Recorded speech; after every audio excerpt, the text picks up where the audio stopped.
Rangers Journal now.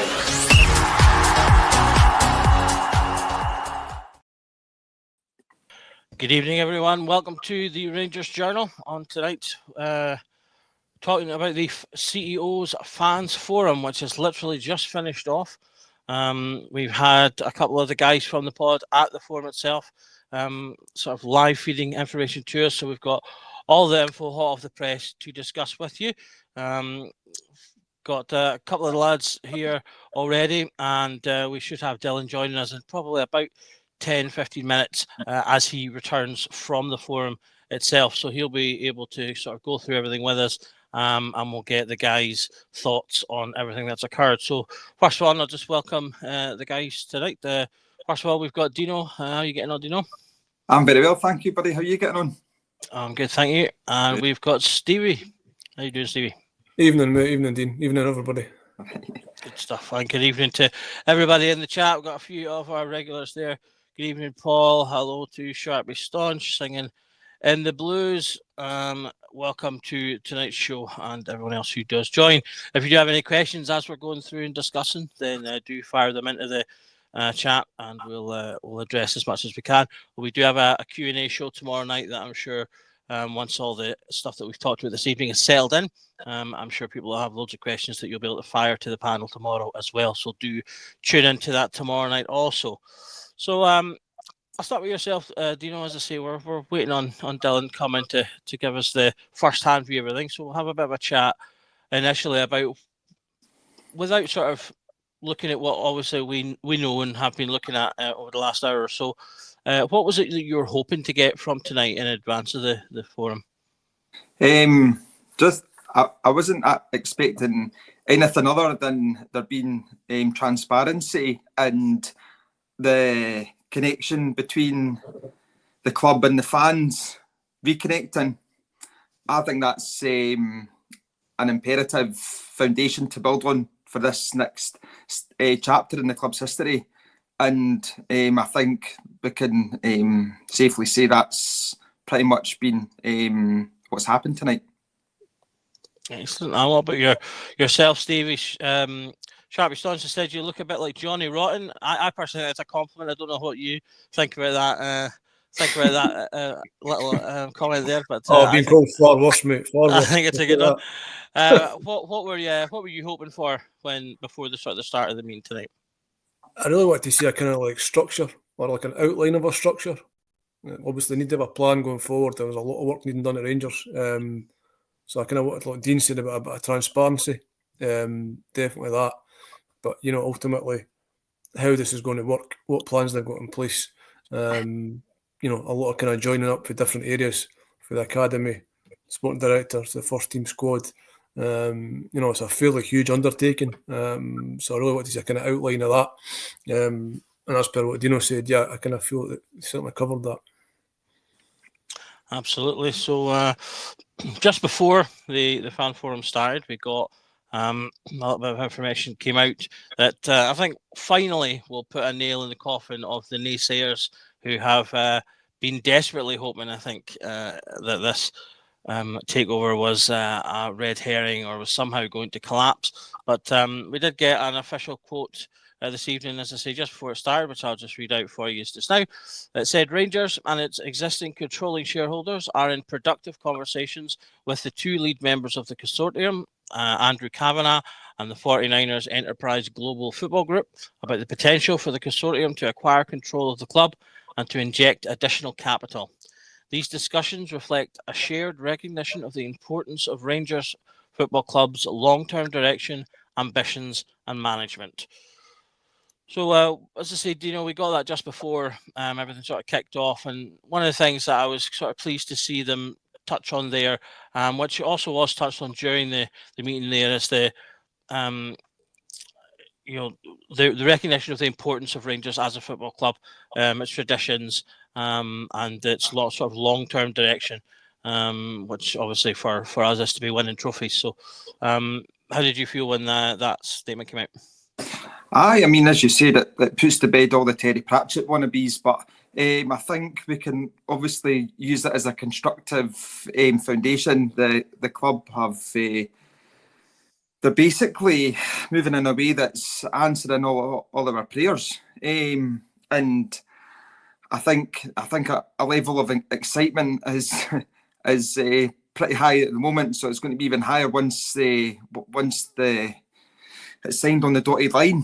And as I said, that new chapter begins. So yeah, really impressed by the club. I'm impressed by the steps that we're making, because in context and transparency, it's total polar opposites to what we've been subjected to for not just a number of months, but a number of hurting years. So yeah, I'm fully on the 49ers train, that's for sure.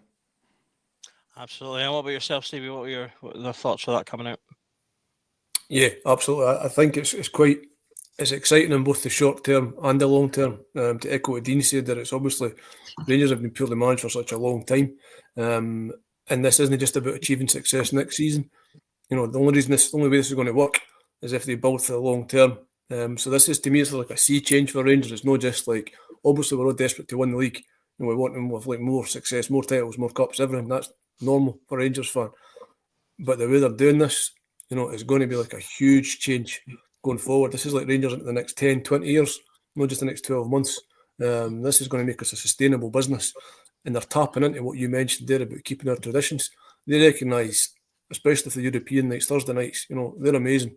And that's what they see, and that's the kind of future. So yeah, there's so much to be optimistic. We qualify it by saying it's a lot of work. It is. You can't get away from that. There's a lot of things that need to happen. But at the same time, if this wasn't happening, can you imagine? So this is like a tremendous point for us. Absolutely. I think you're bang on there. Can you imagine how we would be feeling right now if it wasn't for all the takeover news given this season? But that segues perfectly to welcoming Dylan onto the pod tonight. He has been one of our two roving reporters. Shout out to Bob as well, who was also at the forum feeding us all with the news as and when it occurred, and he's rushed back to join us this evening. Welcome, Dylan. How are you getting on? Good, guys. Good. Thanks for having me on. No, I thought it was pretty decent tonight. I know I put it in the chat, but even on the way back there, I was speaking to my dad who went me, and I think it gave you a bit of closure on the uncertainties around the takeover and stuff like that. And I think everybody in there sort of came out it feeling that, and there was still some comments and things about other stuff, but on the whole, I think it was they wrapped it up pretty well with explaining and touching on everything. And I thought the way they set it up was quite brave as well. They went straight to tell us what the problems is with the football and the governance. That was the first part of it. Second part of it was more stadium footprint and ticket stuff and things like that. So and they stood up and answered the questions as well as they could. I didn't think they sidestepped anything really. Obviously, we had the wee nuggets about the sporting director and stuff like that. So I thought it went well, and I thought it was pretty informative as well, to be honest with you. Good, sounds good. So we're going to go through a bunch of the points that sort of came out. Dylan can guide us through what was said, clarify anything I've put on the slides tonight, and we'll get the guys' thoughts. But just to put you on the spot straight away, Dylan, we've got a question here from Paul about which particular board members were actually on the stage this evening. I think on stage we had, I think it was Fraser Thornton doing the sort of hosting of it. We had obviously Patrick Stewart, CEO. We had James Taylor, the financial officer. And we also had, I can't remember the last guy's name, but it was Mark. He's like the marketing director. He's just in the door. I can't remember his name, but he was the marketing director.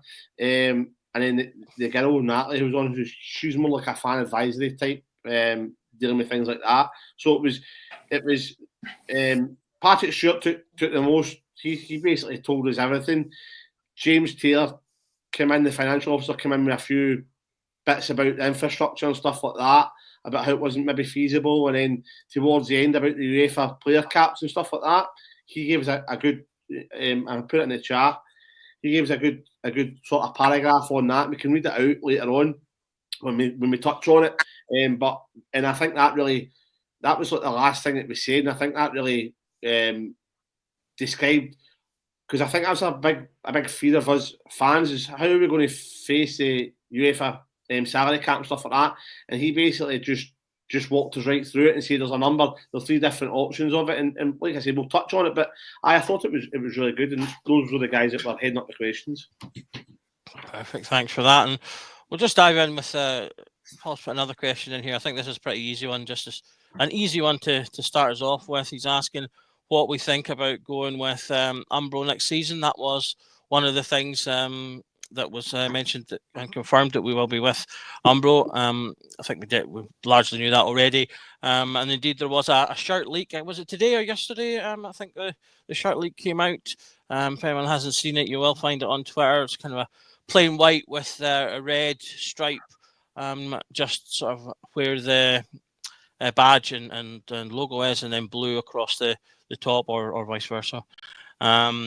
Kind of reminiscent of one of our older Umbro strips as well. Do you know? I'm sure you've seen the leak. What did you think of that? And are you happy with the prospect of Umbro moving forward? Aye, I know a lot of people aren't, but I'm not a great fan of the Castore clobber, so I'm glad to get away from it, if I've been quite honest. And aye, Umbro's been a good servant to Rangers over the years, hasn't it? So I'm glad to see his good name, but it reminds me, slightly before my time, but of seeing England's 1982 World Cup away strip.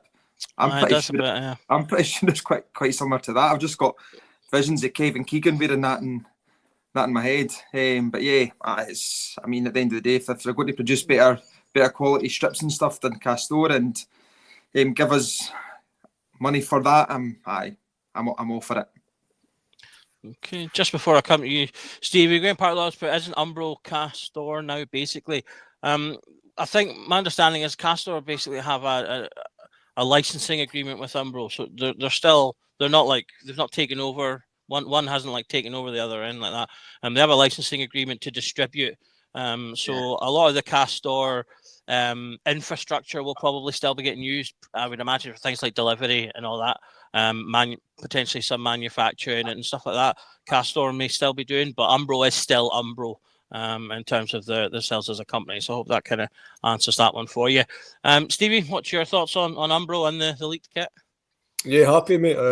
Somebody put in the comments there, we've had success with that strip. I'm sure it was my first strip. Like, I remember 1987 Skull Cup final. That's my first Rangers memory. Davy Cooper, Ian Durrant, Robert Fleck, Ali McCoy.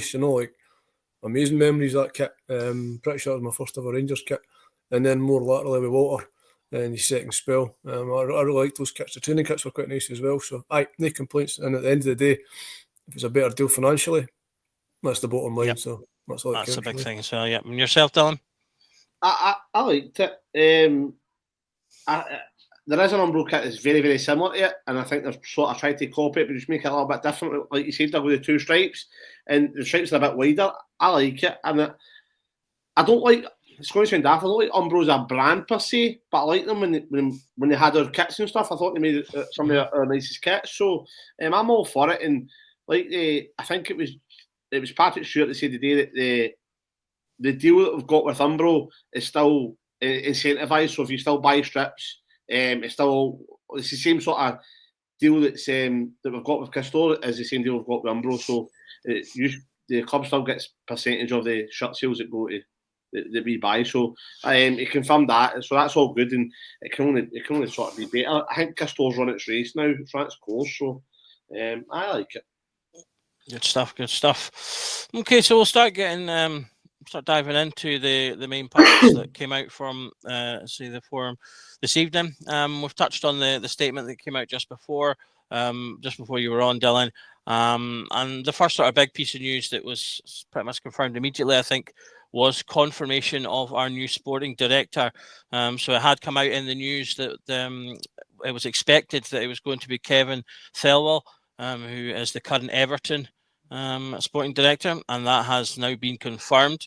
I've also noted to you, just as a little extra aside there, the Daily Record are reporting that he wants to line up a move for Everton's academy director, Gareth Prosser, as well, whom he's worked with at Everton, and they also work together at Wolves, I believe. So potential news there as well. But the main thing is Kevin Fiol has he signed on. He's quoted as saying on the Rangers website, "This is a huge honour for me to be joining the club, a club with the size, stature and expectations of Rangers. From the first conversation, it was clear to me how ambitious the club is, and I'm excited to play a part in shaping its next chapter. I know how much Rangers means to so many people, and that brings both responsibility and motivation. Rangers needs to win. That's the bottom line. There's a strong foundation already in place, and I look forward to working closely with the teams across the men's, women's and academy programme to build something that delivers consistently. Of course, there's important work ahead, especially in the men's first team structure, but we'll approach it with energy and purpose. While change takes time, I'm confident that we can make real progress, and I can't wait to get started." So I'll just come straight back to you, Dylan, on that one. How did the room sort of greet that news? Did they seem to take it positively? And what's your thoughts on Thelwell as a choice for the role?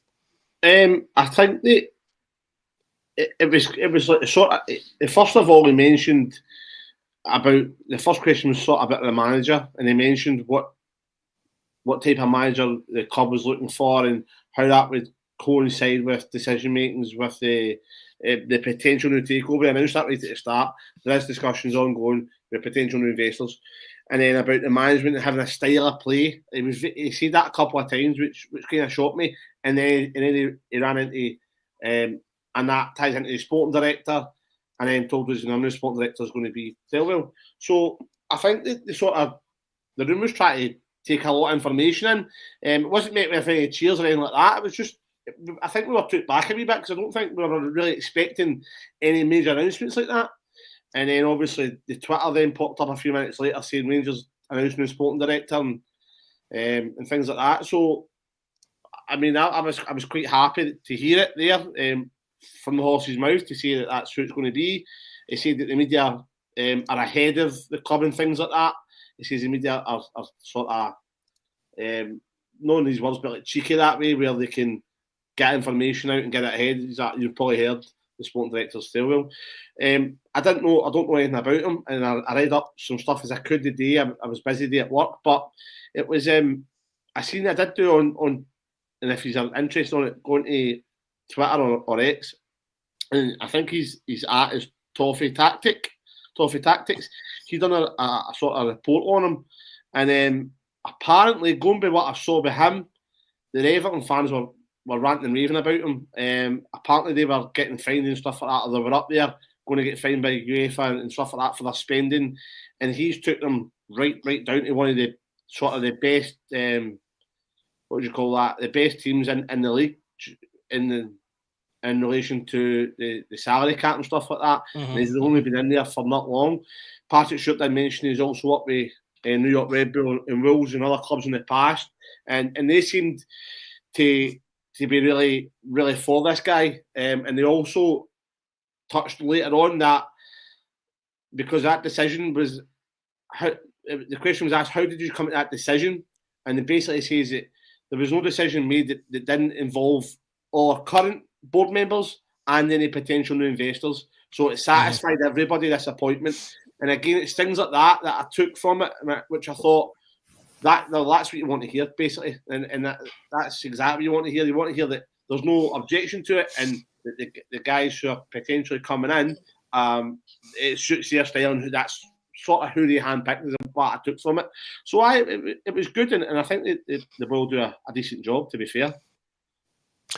Yeah, I think I did see a few Rangers fans initially a bit concerned because Everton haven't been considered the most stable club from an external point of view. However, I did have a look at the Everton's Twitter page as well when they put their announcement up about him joining Rangers, and when you look through the comments, it's all almost entirely positive from the Everton fans. They were really wishing him well and wishing him the best going to Rangers. They did hope he would take a few players with him.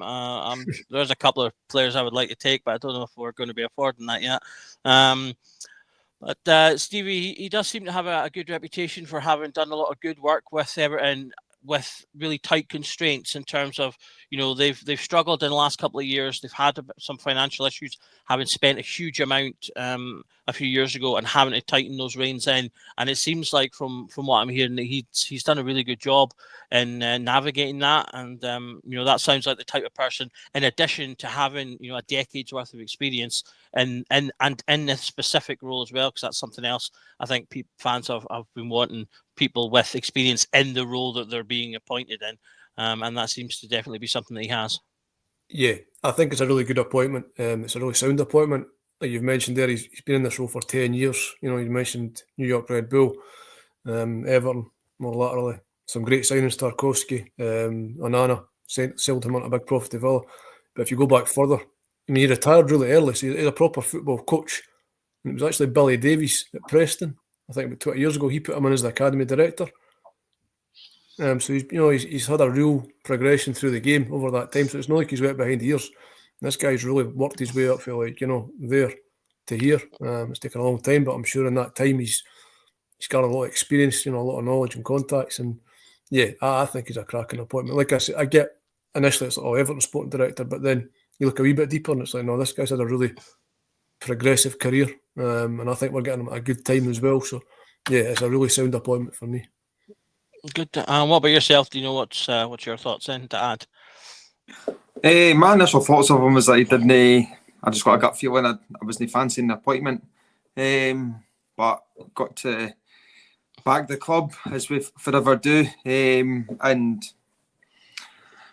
I would like to think that there was other candidates and he was the best out of them. He wasn't just the one person that we went for. So I can imagine the position of being at Rangers is quite an attractive position for a lot of people in the game. So, and I mean, he's came in and he's right away. He's obviously said the sound bites that we all want to hear. So I guess it's just a case of having the faith that he's going to be able to portray his talents and be one of the driving forces in the club's short-term, long-term future.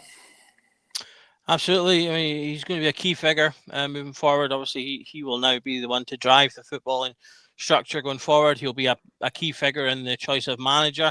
Paul's already said there we need to be careful. He doesn't want Dyche as our manager. I totally feel that fear with you, Paul. As much as I like Sean Dyche, he's not quite the man I'd want for Rangers. But yeah, he's going to be a key figure in that decision. So hopefully he will get to, as I say, do good things from the off, as that's going to be the first major decision that he'll be making, no doubt. Okay, so moving on from the sporting director, I've taken some notes here, and we'll get you to expand on this a little bit, Paul. Dylan, sorry. Who's Paul? Paul from chat. I'm asking here.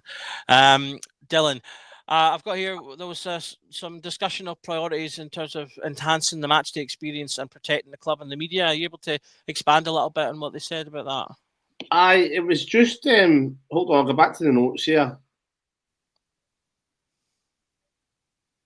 So they were talking about just trying to enhance the matchday experience if obviously new ownership comes in and how that would look. And then they started to. There was something, I can't remember what it was, but somebody commented something that led to them trying to protect the club and the media, and they were pretty sort of fierce on that. And it was like a made point, and that was it. It was moved on from. There was no much sort of talk about it. It was just a comment made by Patrick Stewart, who, like I said, it tied into the fan experience, and then he said, but we have to make sure that we protect the club and the fans both in and out the media. And then that was it, really. But I'm sorry, I can't remember what the question was. It tied into the part before it about Thelwell and stuff like that, but I can't remember what it led to it. But that was all it was sort of said on that. It wasn't a big deal.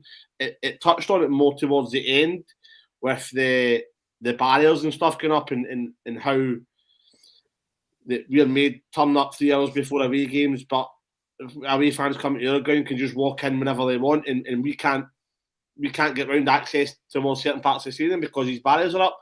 That was more probably touch on the match experience in protecting our fans, and the club are really strict on that as well, saying that they're looking into making sure there's 360 access around the stadium, and about how we're treated as away fans in Europe and also at home, because like they said, they don't agree with it. And just while we're on the subject, I think did they talk about QR codes as well, and the difficulty that's been had with that? So basically, I don't know if you've been, but Ibrox on a European night, on a cup game it's different because it's not as busy. But on a European night, I sit in the BF2, so I missed the Fenerbahce kick-off by about 10 minutes, and I also missed the Athletic Bilbao by about 10 minutes. And I was here plenty of time before, like maybe half an hour, 40 minutes before it. So they say that the QR codes that you get out for individual games in Europe and in the cup games is because the ticketing system doesn't allow them to put it onto the smart cards yet. So they've updated the ticketing system, or the new ticketing entry system, and it doesn't allow them to put it onto the smart cards yet for individual games. That's the reason why folk are having this sort of nightmare about it, and there's queues, and they're looking into to try and make it better going forward, and seeing how they can adapt the system to make it easier for us. But that was sort of the reason why the queuing was happening. Can I just come in on that? Yep. I mean, looking for a way to make that better. Whatever was wrong with paper tickets? Did we have those queues with paper tickets? But climate change and all that crap, eh? I think the goal is to, because I mean, paper tickets kind of have the same problem. I think in terms of the time, you have the ticket, they check the ticket, pull and go. I can't recall there was ever many queues like that. And going to Ibrox 30 odd year, and I can't even ever mind going with my ticket, and it was 10-15 minutes after kick-off if you've been waiting half an hour, 40 minutes. Sorry, buttoning you, Doug, but I don't have any memories of that. No. What about yourself, Stevie? Any thoughts on those? Yeah, I think the new owners are from California, and apparently they've got quite good IT people there, so I'm pretty sure this should resolve itself pretty quickly. That would be my hope anyway. I'd like to think so. I do think, just from my, most of the games I get to go to are European games. When my pal's not able to go, and from what I've seen, a lot of the problem isn't so much the technology itself; it's people not knowing how to use the technology. Like one of my favorite ones is the people have their QR code on their phone, and they then turn their phone up to scan it, but then the QR code flips the other way, and it doesn't work. And I've seen someone sat there for like 5 minutes before someone's butt in and helped them with it. So I think that there might be a bit of educational work to do there as well as the technology. See as well, and this question wasn't asked, right, and it maybe only affects this part of the stadium, but I sit in BF2, so you've got the full Broomloan in front that go for BF1 all the way up, and then you've got the Broomloan rear, whose queue's usually pretty big. But what they've done the last time was the BF1 door, the turnstile to go in, they opened that for the rear. So folk were queuing up to go into BF1 on their ticket, because that's what it says above the door, and getting there to be told you can't get in because your ticket's not going to allow you in because you need to sit in the front and know the rear. And we're saying, but that's Broomloan in front. They're saying, but we've changed this on the ticketing system to be the rear. So it was an absolute nightmare. So folk were jumping over the barrier, and it was causing that queue to be longer. Folk were running up, and it was absolute chaos. I think that could have been communicated earlier or better, and also dealt with better. Definitely. There was stewards walking about saying, let me check your ticket. But a lot of folk were saying, my ticket's on my phone, I'm not getting my ticket. You know what it's like in a European night? Yeah. Get me in the doors, you know what I mean? Especially when it gets closer to kick-off. So, again, they said they were going to address it. So, yeah, organisationally, definitely an important part of that. And a very interesting questions just come in, the comments here from Graham Park-Loyal on the sporting director. Graham's suggesting, should we have a sporting director dedicated to the men's team and a second sporting director dedicated to the women's team so they can solely focus on that? If I'll come to you first on that, Stevie, what's your thoughts on that idea, having maybe a second person there dedicated to the women's team? Possibly. I'm pretty sure this guy, new fella, he's going to have enough on his plate dealing with, everything. he's going to have to deal with like the manager, the academy, the first team. He's got a lot on his plate. So yeah, possibly. I guess the women's team's probably been doing better recently than what the guys' team was, to be fair to them. I don't follow it that much, but whenever I see the results, it's usually like. Well, they have a trophy this season, so yeah, they usually win about 14-0 or something. So I don't know if they need a sporting director, to be honest. I don't know enough about the women's team and structure, to be honest. I don't know about yourself, Doug.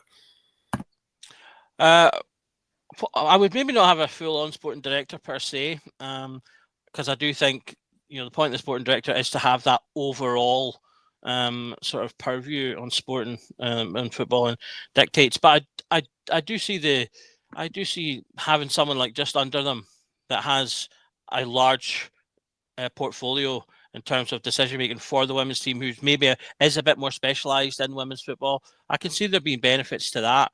A person kind of in between the sporting director and the manager of the women's team. I would probably pitch it in that kind of level myself, rather than maybe two sporting directors dedicated. What are your thoughts on that one, Dino? I mean, before there was even a sporting director of football in men's football, managers did everything. The women's game, and I mean no disrespect, is nowhere near in levels of complexity that what the men's game is. So as far as I'm concerned, the manager can take on, pretty much all the roles, and it's not going to have a detrimental impact on the women's team. That's just a sort of educated guess on the way that it is. I mean, as Stevie just alluded to there, they're winning 14-0, so they're obviously playing a good brand of football, and they've obviously got the right lasses in the door to win games. You just said that we've won a cup this season. So how much responsibility is Kevin Thirlwell going to need to have in it? So as far as I'm concerned, the manager could probably run it, and we've not done a sporting director directed the football for 2 years now, or it's about 2 years. It will be, won't it? And they seem to be successful, so I can't see the need for him to put a lot of time and effort into it. Yes, it is sadly to 2023 when our last sporting director left. But let's swiftly move on from that nonsense now that we've got a new one. And what about yourself, Dylan? Any last thoughts on that? No, I think it's running itself fine. I don't see the point in having it under two umbrellas. You know what I mean? There's no point in having a sport director for them, and then they start to clash, and there's money being spent here. Just have the one guy. It's over. Like the guy said on the CEO said today as well. The sporting director is going to be the go-to between the board with the management staff, the players, the medical staff, the analytics, the transfers. He's going to oversee it all. So the women's team's running fine. It's not like it's going to put added pressure on. And if the guy's worth his money, then he can take that on board as well. Do you know what I mean? I don't think it's that big an issue for him to do. So I don't see the need in spending more money on somebody to do a job that doesn't really need done. Yep. Okay, look. So moving on to the next point we've got here then is, I think a big one for everyone is injuries. So I've noted down here the club are looking to improve the medical team, that the club doctor is going to be retiring at the end of the season, so that will obviously necessitate potentially a new person coming into that. Is there anything you can expand on there at all, Dylan, or is that all they really said? I know. So this was it was a good question for the boy. He basically said that why are we spending on players, for instance, £4 million on Cortez, who hasn't sort of kicked a ball? Why is that the players we're bringing in? Why are we not or the money to minutes on the pitch compared to money spent is ridiculous. He says we've been like this for years with likes of roofing, etc. Folk like that. And the guy said, look, we're trying to, and he also said, and why is it when one manager's saying that, for instance, come in and said that Mick Beale has been doing it wrong and he'll fix it. He says, and he never fixed anything. He says, and he's been told off of the sports science guys, and I think they referred to that, the sports science guys, as analytics. The analytics guys are telling them that they can and can't play players, what's going on. And that's basically when he touched on saying, well, look, the sporting director will fix all this. He says, but in terms of player recruitment, we're looking for people we're now going to be looking at their training schedules as well as their playing schedules, their training programmes, and if they get injured in training. He says because then that's a lot different to getting injured when they're playing, because training isn't as intense and as hard work as playing is. And the follow-up question then it was asked is, obviously they're looking to improve it, and then the follow-up question was, are they still using AI to determine players' analytics? Zone 7, the boy called it, that we had under Gerrard, who basically you put their data into the computer and the AI told you how much rest or whatever they needed and things like that. And Patrick Stewart looked a wee bit bemused. He was like, no, not to my knowledge. He didn't, as if he didn't know the answer to it. Now, I don't know if he really should know the answer to that question. That's more of a club doctor's question to be asking. Yep. So I don't really expect him to know the answer. But he said, but I'm not sure that it's all done by humans. He says it's humans that are reviewing the players' data and analytics and then telling them if or what they can and can't do. So that was just sort of the full point on the injuries and the club doctor. And they did see the club doctor, Mark Waugh, will be retiring at the end of the season. So they need to get somebody else in. Stevie, any thoughts on that? Are you excited at the prospect of a new club doctor? Do you think that's something that could help sort of refresh that part of the club, maybe? Wouldn't go as far as excited about the new club doctor, but you would hope for a wee bit of an improvement. I quite like the analytical side of data and stuff, but I don't want to see us overuse that. Kind of harking back to what Dino said there before about managers used to kind of run everything in the club. Alex Ferguson, looking at Man United, Walter Smith, the Rangers, it's they never had sports science. I'm not saying it's a bad thing, but I'm just saying there's a happy medium. Managers can manage players. No player's ever really 100% fit. So I think there's got to be a kind of a middle ground on that. But with the new ownership, you kind of hope they're going to bring in the best of class. So I fully expect, things will improve on that front. It can't get much worse, put it that way. Definitely don't want to be saying any more players like Cortés, who looked great for 6 games, and then he's absolutely knackered after his first injury. So I think they're going to do more due diligence on players they're signing, but also I think they said that on how they train. It's not just the games they play; it's how often they train. Do they miss training? It's far deeper dives. It's a far more thorough, structure they're putting in place. It's you can't not be excited about this. It's such a big undertaking, but it seems like they're really every detail is being covered, which for a Rangers point of view is it's great to hear. Stevie, do you think that? Sorry to jump in. Do you think that's because we're now looking at this potential takeover? I mean, these guys work with 49ers, so you imagine the type of in-depth.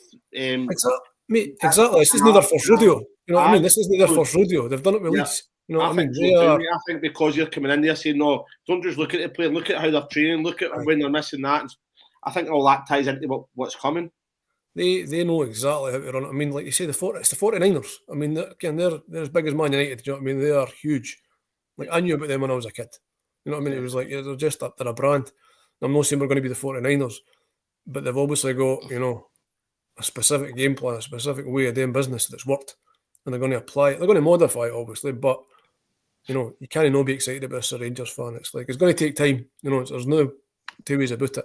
But every detail seems to be covered. Like the stuff that was getting fed through for you and Bob. Thank you very much for the updates tonight for the meeting. By the way, it was great stuff. It was really wow.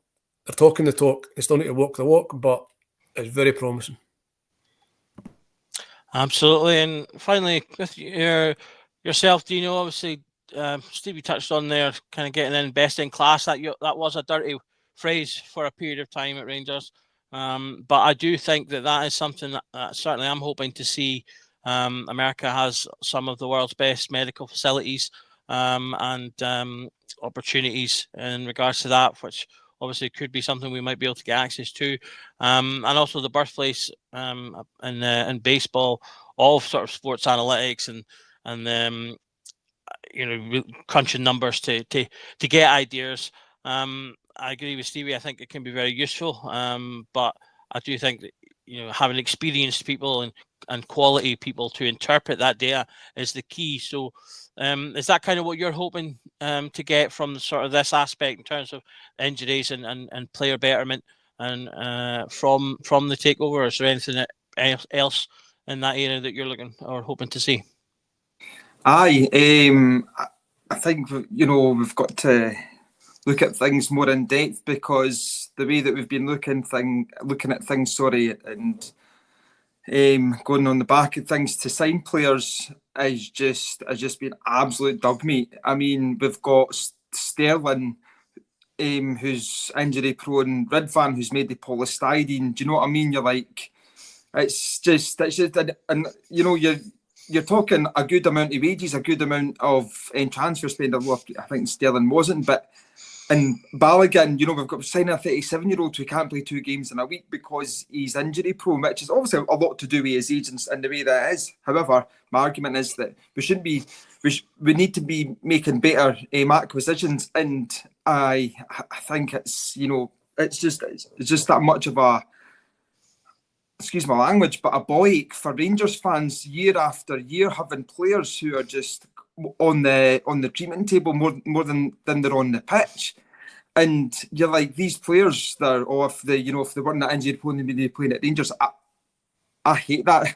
I hate that, that narrative. I want that binned. I want players who are going to be playing for Rangers because they're good enough to play for Rangers, not because they're injury prone and they can only play 3 months a year. So yeah, and as you just said there, Doug, the opportunities that we have and to the facilities and infrastructure that the 49ers have it can only be to our betterment. The one thing I will add though is what Stevie said. We can't be going the way that everything is analytics and everything's this and everything's that. We do definitely think it's as imperative to have a happy medium. Like, players. So, you kind of get the feeling that maybe some players will maybe say to their manager that they're only feeling something just to get on the pitch. Whereas I think there has to be an element that, my calf's a bit tight. Instead of getting an injection, I'm going to have a week out. There has to be that. Players have to take on that responsibility. And I guess that comes down to obviously looking at players' training, players' history, things like that. I think that will all fall into place, and it'll just, hopefully that's what's going to happen. Absolutely. I think we can all agree on some of those points said. It sometimes feels like our players' cardboard cutouts would take a tackle better than the players themselves. Okay, so the last point we've got on the first slide here, there is a bit about the shirt manufacturing, which we've already touched on, but the last part there is a bit about decision making. So there was, I think most people probably would have guessed this or assumed this already, but we did get confirmation that the consortium have been involved in recent decision making, and Dylan sort of touched on that a little bit already. And decisions are being made as well with the club's long-term success in mind, and sort of as part of a long-term vision and not just stopgaps or short sort of decision makings. Is there anything in particular that was made of that, Dylan, or was that just sort of like a general confirmation that the consortium have been involved? Well, I think that was sort of what everybody sort of turned up to hear. Like, who is going to be in charge of this new manager appointment? And basically, Patrick Stewart says, well, first of all, we as a club want to play a certain style of football. So we then look, and I think this is, I don't think I've really heard this for other, maybe that has been mentioned in the past, but it was more to do with, he touched on it a few times, like I said, a style of football and getting a manager in that plays that certain style of football. And he reiterated it maybe 2 or 3 times. And I thought he's obviously looking at, usually see a manager that's got a winning background or somebody who knows how to get the club forward. But it was more to do with a style of play, a style of football. And then he basically said that it might take a while to bed in recruiting side of things, but the right manager has to fit into that style of play. And then he also said that making sure that everyone was on board with what the plan is, pulling in the same direction to be ready for the Champions League qualifiers, because that was a question that came up. So it basically just confirmed that any decision made, whether it be sporting director, new manager, players, will all be okayed by current board members and any potential new investors coming in. And that has to align though. That can't be they want it and they don't. he made that clear. He says it has to satisfy everybody, and I think that's the only way that we can go forward. Yeah, so come to you, Stevie. Some of that certainly sounded music to my ears, particularly the bit about having an identity, a style of play, and then choosing people who fit that identity. That's, as I say, something that's music to my ears. What about yourself? 100%, mate. As soon as I heard that, I just thought like Brighton and Brentford, Bournemouth, really, really well-run clubs that, they've got their structure. This is how we play football. This is how we recruit. Managers come and go. Like, managers are successful and they move on. Maybe not Brentford, that guy's been there forever, but you know what I mean? They've got a specific way of running the club. And if the manager leaves, a new guy slots in and everything keeps ticking over. There's no upheaval. It's just like a smooth transition, smooth business, and it keeps rolling. And I think with Rangers, obviously, there's probably more pressure in the sense that there's expectation for the fans and whatnot. But like, this is like, honestly, it's amazing to hear this stuff. Like, so much it was positive tonight, brilliant. But especially that style of play really stuck out to me. It was like great. It's a clear vision. And they know exactly which way they want to go. It's tremendous stuff. And what about yourself? Do you know any thoughts to add to that? Aye, style of plays, something that we've not had for too long to even think. And one thing I would like to, add to that, obviously, the vision's there, and all these lip service sound bites and stuff is all great, and having this way of playing, but we're going to have two styles of play, one against 11 teams in the league and one against one team in the league and in Europe. So we're going to have to be able to have at least two styles of play to be successful. I'm not saying we're going to be getting to any European finals or whatnot. However, being successful where we're going to be obviously competing, which is something that we've been able to do in Europe since Gerrard came in, which is 7 years in the summer. That season we were unlucky not to get out of that group. Spartak Moscow rings a bell, so... and then every season throughout, we've pretty much been pretty consistently getting to, decent stages of European football. And we've, obviously been second best to Celtic for too long, but we need a style of play that's going to be beating the jobbers of the league, and a style of play that's going to be, representing ourselves against them and Europe to a decent level. That's the key point what Dean said there about being competitive. Like, literally, Celtic have had one challenge in the league over 13 or 14 years. I mean, they fell to pieces. They absolutely collapsed. It was amazing. We all loved it. Like, great memories. But that's once in 13 or 14 years. We've no really challenged for the title. And I know we're away in the divisions and whatever else, but it's not good enough. We need to be competitive domestically and maintain what we've done in Europe. Obviously, I want to see more exciting football, but the style of play is winning. That's what we need to get right first. Just win consistently, be competitive. That's the key. Absolutely. Okay, bring it back to you, Dylan. We've got a question from Paul here, which is something I've not got on the second slide, but I do think was mentioned. He's asking, there was the youth team talked about with the lack of them breaking through into the first team. I do think there was something about the youth pathway talked about. Yeah, mate, 2 seconds. I'm trying to find it. Apologies for the dogs barking in the background. No problem. They're just as excited as we are. That's all it is. So, academy. So basically, yeah, what we said is the question was having the right people in the academy, i.e. the head of academy. Since Zeb Jacobs left, there's not been a head of academy, and it does having the right people in there. It's only going to benefit us to then push players through the pathway to the first team. And Patrick Stewart's answer was there's no head of academy in place. They're waiting until the sporting director's in place and he will choose the head of the academy, because effectively they'll be working under him, and that ties into the Daily Record thing that you posted about the Wolves boy. But he says that the pathway is challenging, and then he also says that they've been working with the SPFL and the SFA to help push academy players, and this was something that he said. I might have wrote it down wrong, because, and again, apologies, you're hearing it coming out and you're trying to type as quick as you can to get it down. You've got to apologise for you. Honestly, it was absolutely sensational, the effort you boys put in. So you've got nothing to apologise for. I can assure you that. So I think this is what I took from it, and this is what I wrote down. So what they're saying is they're now allowing you to loan up to 6 academy players into the lower leagues teams, but you can call 3 back on a game-to-game basis.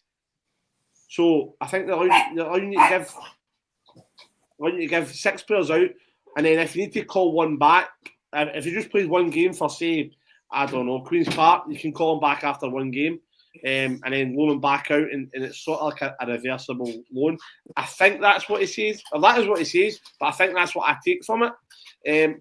I don't know if I picked him up wrong, but again, that was sort of something that he said the SPFL and the Scottish FA are looking at to try and introduce more of our youth players into the Scottish lower leagues, to then, so that they can have, they're not stuck out there if they're not playing. You can then go and bring them back and introduce them into academy again, stuff like that. So I thought that was quite a good thing. But he did say that the sporting director will be choosing the new head of academy. Perfect. Okay, time is marching on a little bit, so I'm just going to move straight to the next slide, as I do think there's a couple of important points to cover. There we go. So the main one I wanted to touch on next was Ibrox itself. So I've got here, work on improving toilet facilities is to be started immediately. There's no concrete plans in place regarding stadium expansion, although the potential is there. But they won't be investing in the stadium without a tangible return. That's a phrase I saw appear from you guys a couple of times during your reporting. The same with the next point. If we can include the next couple of points, because they're all kind of about infrastructure and there's the catering things there. We've already touched on the stadium access, but the kind of key point I was kind of taking from what you were saying, Dylan, was that, you know, they are looking at all these things, expanding Ibrox at the sports bar, which it sounds like its original plan wasn't in the best of shape. But one of the key pillars that I seem to take from what you guys are reporting was that they're not going to be doing things unless they can see returns, and then that's going to be a key part of their investment strategy. Yeah, so basically James Taylor took a part of this, and he basically said that Patrick Stewart said there's no plans in place to improve Ibrox or expand the capacity of Ibrox. He said that financially they have to see a return from it, so they need to go into the process of looking into how to do it, how much it's going to cost, to then see how much of a return they would get. But they say there's nothing in place to do that. Then James Taylor sort of took over, and he's a financial director, and he said that with the infrastructure of the Copeland upgrades, the Blue Sky Lounge and Emerson House, they've already put a lot of money in, and they're starting to see the returns of that. But when they looked at the plans for the G51 bar, they said that it didn't make sense financially for them to do it because they put this money in elsewhere. He says, but that's not to say it won't happen. He says, because we would love to have a sports bar and a place for people to go and for more fans to spend more time around Ibrox. He says, but right now, financially, it's just not feasible because there's not a tangible return on it. Okay, and coming to you, Stevie, on any of those points, kind of Ibrox, the sports bars, anything in particular you want to raise there? Disappointed by any of that, or happy that they're being sort of financially responsible? Yeah, they're focusing on what's really important. They're going to do a wee bit of work here and there to kind of general maintenance stuff, which is good. Probably needs that, but overall, there's more important things that they really need to focus on, and that's obviously going to take precedence for the kind of short term. Maybe longer term, when we start really making a profit, then potentially they might look at that again. But yeah, I don't think that's an absolute priority for them just now. I don't think it should be. Yeah, what about yourself? Do you know any thoughts on the sports bar or the Ibrox expansion? I mean, I think it's what Stevie said there, just to echo it, but it's all about targeting the most important things at the moment. The stadium expansion is important in order for the financials of it. However, it's not that's not really that serious an issue at the moment. The sports bar is something, I guess, that will come in time. Again, there's there's just so much more things that are more important in the club than those for to be given so much of a. You've got to acknowledge it. They've got to acknowledge it because it is something that fans want, and that, you know, fans want us to have a bigger stadium. Fans want us to have this, love that. Yeah, but you know, fans also want the team to be winning on the park, and that's number one. That's number one priority as far as I'm concerned. You know, it may take them, you know, 18 months, 2 years to finally get their, you know, the machine running the way that they want it to run, to then sit down and go, right, what is their options for expanding the stadium? Do you know, or what's their options for this side of things, that side of things? You know, as we talk about opposite Ibrox, you know, building a hotel there. Do you know, things like that? I guess is all going to come in time. But yeah, as I said, want to be doing that at the end of the season, so that's most important to me. Absolutely, I think most people would agree with you there. Got a quick question for you, Dylan, from Graham Partlaw here. Was there anything on fan behaviour mentioned at all? No. Nothing at all. Okay, sorry, Graham. No information on that. So I think the very last key point then that I think we can just fit in before the end is the point about the new manager that was touched on. The notes I kind of got was that there is a process in place, and that discussions have occurred. I wasn't sure from the points whether that was discussions have occurred in terms of they've been speaking to managers, or it was more discussions have occurred within like the board and the consortium about what their goals are. Are you able to kind of clear that up, Dylan? I'll just touch on this, Doug, because I think this is important, and it all leads into this. I know we're trying to keep it quick. So a question was asked about what happens if investors pull out, where do we go? And it was discussions. A plan without investment, the current board would then become independent-led as opposed to investor-led. So it would go back to the way it is just now. It would go back to the plan before there was investment involved, about new share issues, loans being converted to that, and then the assets on the playing squad would then allow us to go and give our transfer budget. Then it goes to Patrick Stewart then says, Rangers are a really, really attractive club to potential managers. That was his words. The process is in place about a new manager, and discussions have been taking place about a new manager, towards a new manager. The guy tried to get that out of him, and he obviously said, no, I'm not going to give that. And if you want, I can then go and touch on the salary cap thing as well, because I thought that was a massive part of it, and James Taylor covered that pretty well. But if you want to talk about the manager, we can then go on that. Okay. Well, just I'll ask, Dino, first of all, just any final thoughts then on either of those 2 points? The salary cap, I'd definitely be interested to know about that, because obviously took massive steps in that last season and reducing it and making the club more sustainable, instead of giving wages to players that were of no quality to the club. And we are an attractive proposition for any manager, and any manager who is, I guess, confident in their own abilities, that they can come and make us a winning team, is something that I'm all for. But they've got to be the right man for the job on so many different levels. So looking forward to seeing who that's going to be. That's for sure. Absolutely, and thanks very much for being on this evening, Dino. Thanks for having me. It's been a pleasure as usual. Okay. And yourself, Stevie, any final points on those last points? Yeah, just I think that they've covered that much tonight. Overall, like in a proper outline of the club, there's no way they've not been talking to like new managers potentially. It's done. The old regime, that's the road to nowhere. Rangers didn't go anywhere. Like last summer, it was all rebuilding. It wasn't rebuilding. It was slashing the wage bill and trying to survive. The new ownership, the 49ers group, look at Leeds, look how well run they are and how well they've done. This is like a brilliant time for it's crazy because it's been a rubbish season domestically, but this is great news. This is like a real long-term sustainable business Rangers are going to build. It's not just for us, it's for the younger fans as well. Like my kids are going to have a successful Rangers, which is brilliant. It's a really good time, and thanks for having me. It's been great. Absolute pleasure as always.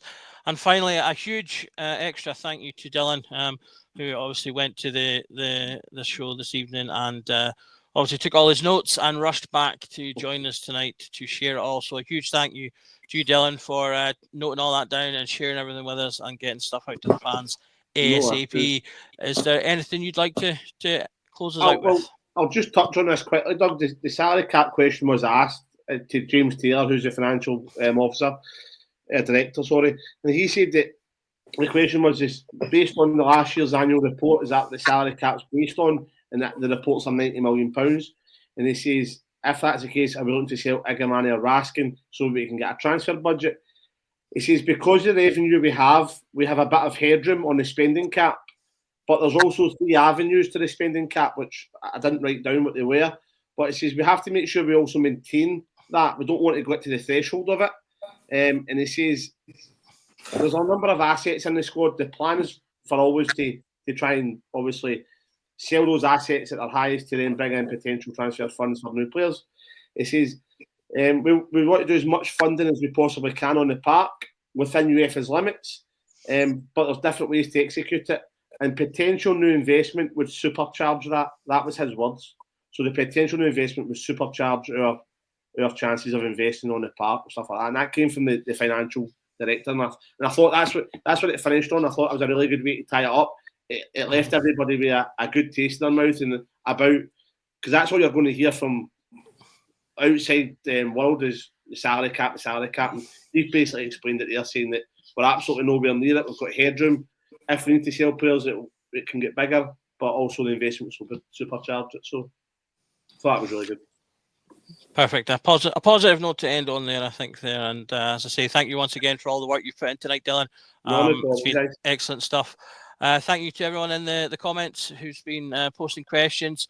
As I say, we've got a Q&A show up tomorrow night as well. So let everything sink in over this evening and tomorrow and come back to us tomorrow night with any questions, and the panel will be happy to answer anything that you come up with.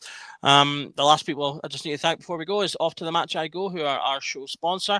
You can go to their website, offtothematchigo.co.uk, and get all sorts of really interesting and bespoke sporting gifts. You can use the QR code in the bottom corner of the screen as well to go straight to their website. And as a journal viewer, you can get 10% off all the products on their site with the promo code Journal10. That's Journal10 if you put that in at the checkout. So again, just thank you from me, thank you from the guys for watching, and just remember that every night is a Rangers Journal night.